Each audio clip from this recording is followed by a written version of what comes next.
Kunting public service ho tayo. Kung hindi pa pinabitag, abay hindi pa ibibigay. Ano yun? Panoorin nyo na lang.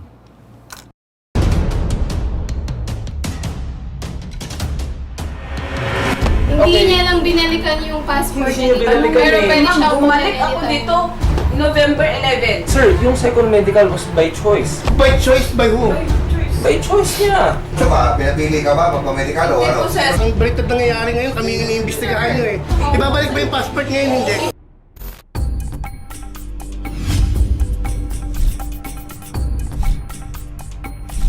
Lumapit po ako sa bitag kasi gusto ko po humingi ng tulong para makuha ko po yung mga documents ko po sa Mega Manpower Corporation Agency. Nag-apply po ako sa Mega Manpower Agency bilang domestic helper for Hong Kong noong May 2019 po. Tapos nung nagka-employer na po ako, pinag-medical po nila ako. Tapos nung pinag-medical ako ulit, ayun, na-unfit na po ako kasi may PTB daw po ako. Ako nga po yung nagbayad ng training, passport, medical, pero pinapabayaran po nila kasi sa akin yung gastos daw nila sa POAA po. Kulang 2,000 pesos po yung sinisingil po nila sa akin para ibalik po yung mga documents at saka yung passport ko po. Gusto ko nga pong makuha yung mga documents ko po doon kasi ayaw po nilang ibigay hanggat hindi ko binabayaran yung gastos nila sa POAA daw. Recruitment violation yan under the POAA rules kung talagang nananatiling nasa agency yung passport at ayaw ibigay for reason na hindi naman katanggap-tanggap o hindi valid. So yun po, may pananagutan sila under the POAA rules for that matter.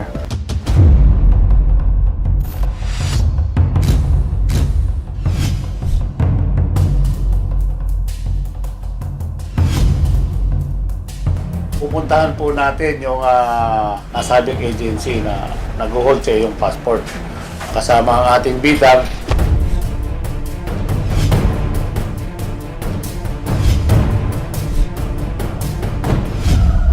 Ma'am, pwede mo makausap yung branch na natin? Operations Manager? Okay. So ganito, lumapit si Miss Sandra sa amin sa bitag, no? Okay.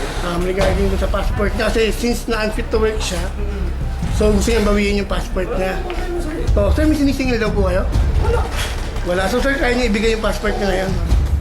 May sinisingil daw po muna kayo before niya makuha ang passport niya. Tama ba? Which is ano?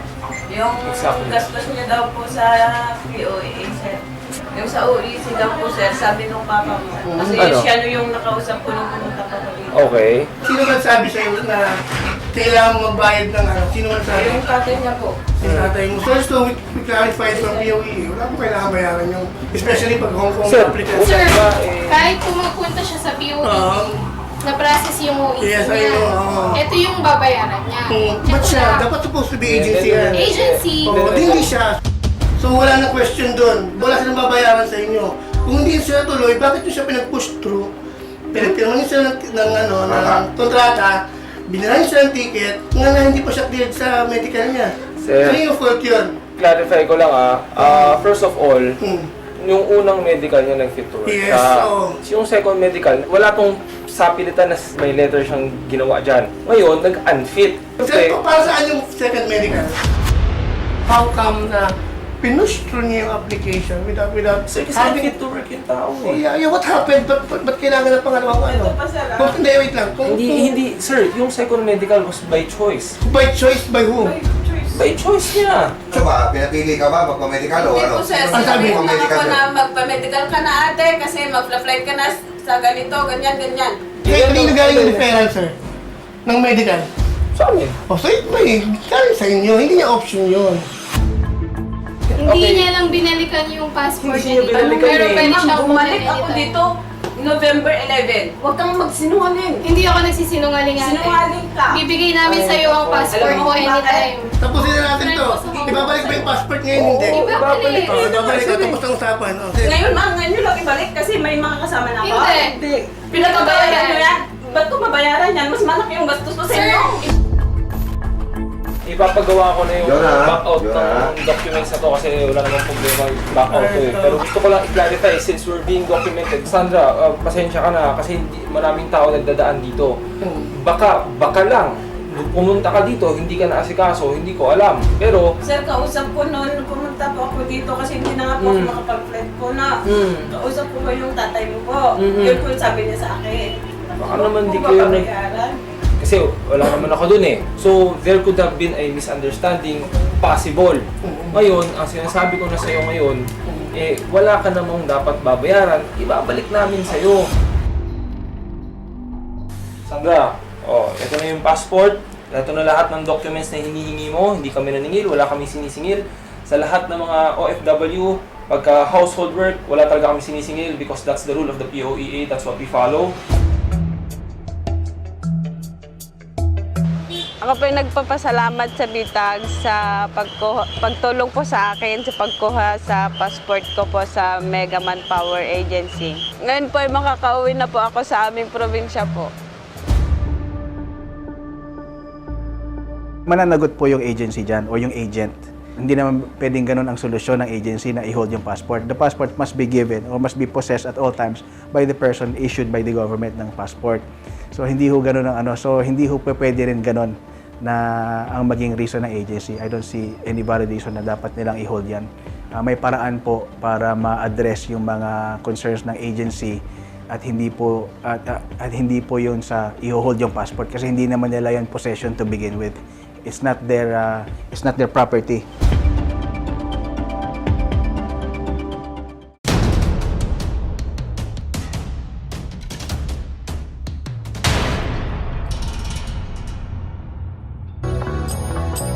Ako magsasabi ho sa inyo, diretsahan, real talk, no holds barred, unfiltered. Kaya ho nagkakaganyan ho yung mga agency na yan, yung ang kakapal na mukha, hindi ko maintindihan kung saan kumukuha ng tibay ng sikmura at laman loob para gumawa ng ganitong klaseng katarantaduhan sa mga kababayan ho natin pagsamantalahan yung passport na hinuhold ho nila.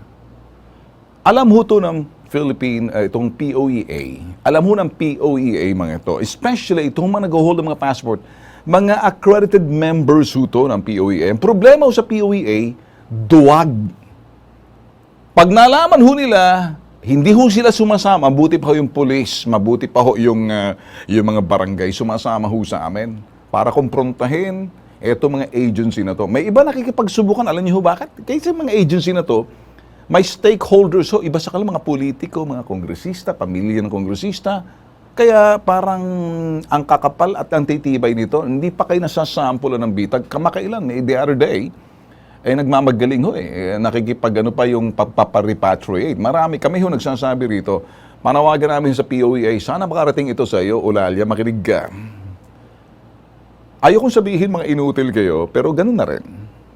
I cannot find and I cannot fathom in my mind to use any other words than inutil. Bakit? Kasi pag nalaman ninyo, miyembro ninyo, yung airing member ng POEA na may sinasabing ito'y license, accredited member ninyo, what you do, pag nalaman nyo, hindi kayo sumasama sa bitag kasama ang pulis at yung mga barangay para kumprontahin yung inyong mga certified members na mga recruitment agency para makuha ang passport. Bagkos, kayo'y nagpapalamig at nagpapalaki ng mga bombolyas, as in, bombolyas na dapat ino-opera na yan para tanggalin na yan. Para yung lus-lus na yan, King Serba lang katapat niyan Liliit yung mga betlog ninyo. Para magsipag na kayo, tumulong kayo. Takot ho sila, nagkakalansiyan ng mga malalaking bombolyo. Kung. Bakit? Ay, miyembro namin, Mr. Tulpo, may mga bitag. Kasi alam niyo ba bakit? Pag miyembro, ay may due process, madidimanda kami ng mga yan. Kita nyo? So, ang simpleng gagawin nito mga tarantado at mga putok sa buho, hindi ako nagmumura. Ang gumagawa ng katarantaduhan ay tarantado. Ang gumagawa ng kagaguhan ay mga gago. Maraming ganyan na mga recruitment agency, mga certified members ng POEA na hindi kaya ng POEA pagsabihan kasi may due process. Kailangan sulatan mo pa, hindi mo pwede silang bisitahin, kasi baka mademanda ka. Wag na lang kayo mag-POEA, mga pendehong putok. Gumawa na lang siguro ng Department of OFW para i-address niyan kasi wala namang, ewan ko, kung money making lang, kung kumukuha lang kayo mga collection ninyo sa, narinig nyo ba POEA? Kumukuha lang kayo ng mga collection fee? Pag nalaman niyo yung membro, no touch. Kasi, ano yan at least, membro ka na ng country club. Exclusivity na to. Samahan na mga hindi pwedeng galawin. Sundutin ko mga ngalang-ngalan ninyo mamaya. Tusukin to, magiging John Wick na ako. Kung si John Wick, pencil ako, ballpen to, boom! Doon sa bambolyas niya para, tok sa buho kayo. Mga boss, kaya ako nagsasalita nito, nalaman namin, hindi sila sasama ang POEA sa mga abusadong agency. Alam niyo bakit? Madidemanda sila. Pag nalaman, ano ba yan? Ay, hindi miyembro. Tara, puntahan natin.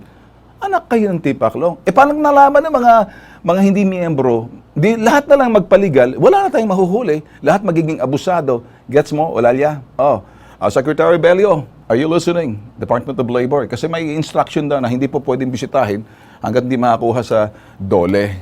Mabuti pang OWA. Wala na maraming sa tulong agad. Nagkakaubusan na ng ng face mask.